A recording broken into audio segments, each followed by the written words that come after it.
Bienvenue sur Viens voir, un village, des visages, des histoires, juste des gens d'ici.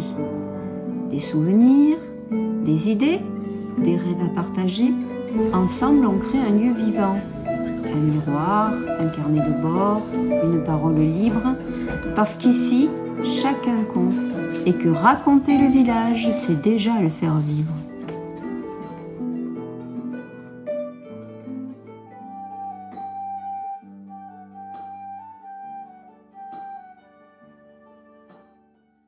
Nous avons rencontré Huguette Bonomi, la présidente des Amis de Viens, viensoise de longue date.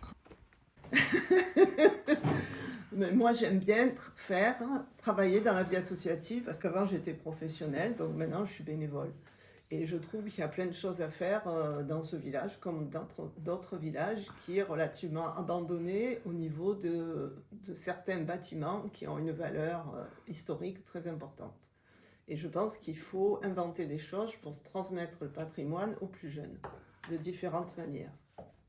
Et ensuite, ce qui a permis qu'il y ait un certain nombre de bâtis importants qui ne tombent pas en ruine, comme le four à pain, le moulin à huile, l'église Saint-Féréol et l'église de Saint-Paul. Tout ça, c'est des réalisations des Amis de Viens, qui après ont été plus ou moins financées par la commune ou par une propriétaire privée. Mais c'est les Amis de Viens qui ont sauvé tous ces bâtiments. Et c'est une façon de transmettre le patrimoine et de faire connaître de façon plutôt ludique ou intéressante, comme les chantiers de pierre. Maintenant, c'est connu dans tout le département et on a des gens qui viennent le dimanche et qui habitent de l'autre côté du Luberon Sud, par exemple. Les Amis de Viens ont été créés en 87 après une grande manifestation devant la mairie pour empêcher l'enfouissement de déchets ultimes dans la carrière de Triclabel. Suite à ça, les Amis de Viens ont décidé de se donner comme priorité tout ce qui concerne l'environnement et tout ce qui concerne le patrimoine. Ces 6 dernières années, nous avons développé plusieurs projets en fonction des besoins de la commune et en fonction des compétences des membres des Amis de Viens. D'abord, nous avons créé un livre avec Raoul Marin. Nous avons mis en œuvre, c'est-à-dire débroussailler plus balisé, des chemins communaux qui n'étaient plus utilisés, donc il y en a 7. Nous remontons les murs du jardin Saint-Hilaire, c'est-à-dire les jardins qui sont sous l'église, qui ont été achetés par la municipalité précédente. Voilà, avec un murailler professionnel et des bénévoles. Nous en avons fait 78 mètres depuis 5 ans, linéaires. Nous avons mis en place des visites guidées très bien sourcées puisque des collègues travaillent à partir des archives départementales d'Avignon. Le dernier chantier qui nous occupe beaucoup, qui nous prend beaucoup la tête, c'est depuis 4 ans les futurs travaux de l'église de Saint-Hilaire.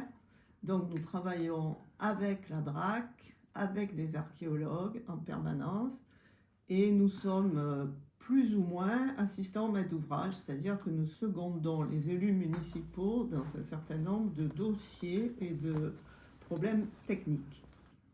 Voilà.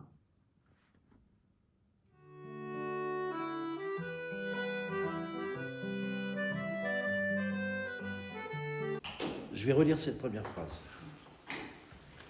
Puis, virgule, en rôdant par tous les coins de cette demeure qu'elle allait abandonner, virgule, elle monta, virgule, un jour, virgule, dans le grenier, point, à la ligne.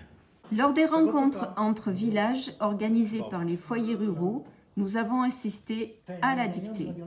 Cette épreuve était animée par 2 professeurs émérites, Jean-Pierre Fabre et Frédéric Cerf. L'importance d'une dictée, à mes yeux, c'est quand même de connaître l'écriture de sa propre langue, ça me semble une évidence, et puis ça permet une ouverture d'esprit, parce que connaître la langue, savoir l'écrire, ça ouvre les perspectives de lecture aussi.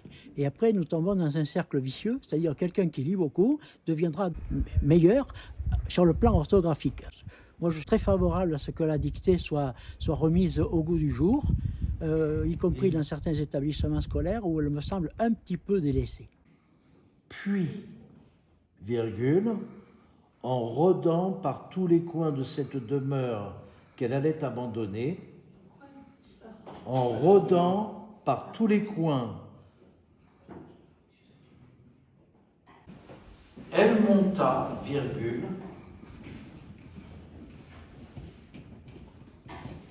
un jour, virgule, dans le grenier, point. Point final, fermez les guillemets. Délibération du jury. Les résultats sont les suivants. En première position, 19,5, Monsieur Jean-Pierre Perron. Et ex aequo avec Madame Annie Savouillan. Je suis très fier. Très fier. Je n'ai qu'un regret, c'est que ça ne m'a pas rapporté aussi. Mais pour le fun, je suis très très fier.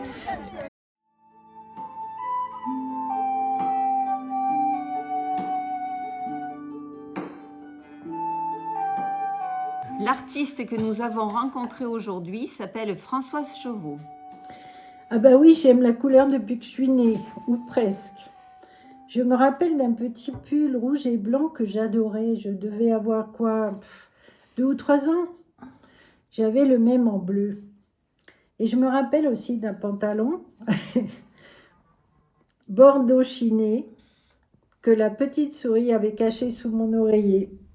J'avais perdu une dent, mais je me rappelle plus laquelle. Et des bouquets de zinnias, si beaux, si colorés, que je choisissais avec amour pour ma mère qui m'envoyait au marché les acheter. Par la suite, la couleur a toujours eu de l'importance pour moi. La couleur, c'est ma vie. En tout cas, c'est la vie. Le rouge, c'est ma couleur préférée. C'est une couleur fétiche pour moi. C'est la passion qui marque toutes mes toiles. J'aime aussi le jaune, bien sûr. C'est la couleur de la lumière. Et les verts, qui célèbrent la fraîcheur et la force de la nature. Ainsi que toutes les nuances de bleu, céleste et bienveillante. Quant au noir, je l'adore. J'y mets presque toujours un peu de bleu, ce qui le rend encore plus mystérieux et plein de promesses.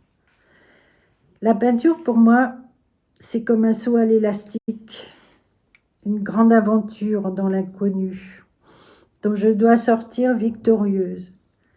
L'équilibre de ma toile devant correspondre à mon équilibre intérieur. Et là, alors, je l'évite. Oh, c'est le téléphone. Comme chaque année, a eu lieu la fête votive de Viens, organisée par le comité des fêtes. Donc l'association du comité des fêtes a été créée en mai 1975 pour organiser la fête votive du village qui se passe au mois d'août. On fait venir beaucoup d'orchestres, les concours de boules les après-midi, le vide-grenier le dimanche. Et pour financer cette fête, on fait des repas. Donc en juillet, la soucoupiste, en septembre, la yoli. Et un auto en janvier.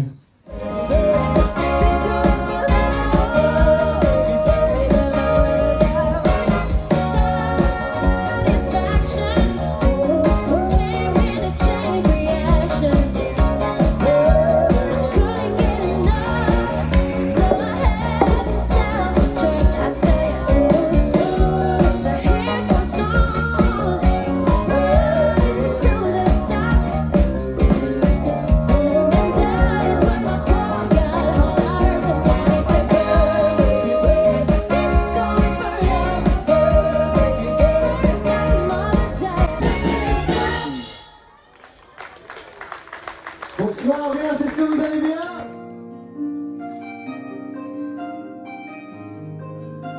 Nous sommes allés à la rencontre de Ronan Pipot, murailler à Viens. Alors, c'est quelqu'un qui est spécialisé dans la construction des murs en pierre sèche. Donc un mode de construction dans lequel on n'utilise que de la pierre et où on proscrit tout le mortier. Donc un des gros atouts du mur de pierre sèche, c'est déjà ça a permis de remettre l'assiette de la pente à plat. C'est-à-dire que ça a permis de limiter l'érosion. Donc l'eau n'arrachait plus la terre pour l'emporter au fond des vallées. Et ça a permis d'augmenter l'optimisation et la pénétration de l'eau sur la terrasse. Cette eau restait piégée, mais le mur étant constitué de 30% de vide, celui-ci agit comme un drain et permet à l'eau de s'évacuer, ce qui évitait aussi de surcharger en poids la parcelle du haut. Ensuite, comme c'est plein de petits modules qui sont savamment, si je puis dire, agencés, pour essayer de résister au mieux à la poussée des terres, effectivement, c'est un ouvrage qui va être souple et qui permet de se déformer. Donc, il sera très pérenne dans le temps. Et lors d'une reconstruction, on va récupérer 100% des matériaux. Donc, c'est quelque chose qui, une fois construit, est intéressant parce qu'on a la matière première qui est sur place. Bien qu'il faille toujours en rajouter un petit peu. Donc ça, c'est le gros intérêt. En fait, le mur, si on regarde bien, ce qu'avaient remarqué les paysans, c'est que malgré qu'il n'y ait que de la roche, dès qu'il pleuvait, les eaux, elles étaient boueuses. Et l'eau était trouble. Mais quand elle passait à travers le mur en pierre, elle devenait claire. Et donc, c'était sûr qu'il déchargeait ses films. Et donc là, ces murs agissent comme ça, et ça fait des siècles maintenant, qui piègent la terre. Et donc, de la terre, on a l'impression qu'on en a trop. Moi, j'aime beaucoup le côté un peu archéologique du métier. C'est-à-dire que déjà, c'est un métier qui est assez lent, assez réfléchi, et où lors du démontage, on a vraiment tout le temps d'observer, de voir l'ouvrage qui avait été bâti par le passé. J'aime bien ce rythme. Et puis après, ça ramène à un mode de vie qui n'est pas si ancien, où on était quand même tous paysans. Et quelque part, je pense que c'est quelque chose qui m'anime aussi, associé au fait que ce soit manuel et en plus dans un cadre. Et on est forcément après content de l'ouvrage qu'on vient de réaliser. C'est vrai que c'est souvent une épreuve physique quand même et morale. Et c'est dur de s'astreindre au rangement méthodique de ces matériaux qui sont lourds, qui sont rugueux, rudes. Et donc du début du chantier jusqu'à la fin, donc on est assez content quand on pose la dernière pierre.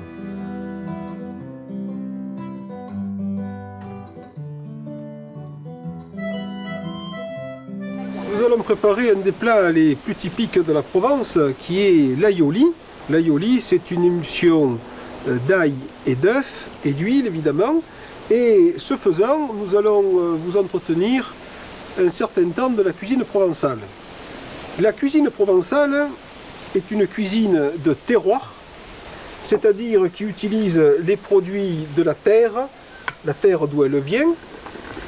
Petit à petit, l'aioli se monte, se fait sous forme d'une pommade onctueuse qui tout à l'heure va accompagner toute une suite de légumes, ce bazar de légumes comme on l'appelle à Provence, les asperges, la salade qui doit être cueillie fraîche le matin avec encore des gouttes de rosée, les agneaux de pays, du luberon, du ventoux, les œufs durs, évidemment la morue que l'on a fait dessaler la veille dans de l'eau fraîche et courante, les escargots, les artichauts. On fait tomber goutte à goutte l'huile d'olive, une huile d'olive dont la couleur est, comme vous le voyez, verte, sombre. Tout ça s'épaissit, voilà. Et on se rend compte qu'un aioli est bien monté lorsque, à la fin, on plante le pilon et qu'il reste dedans droit.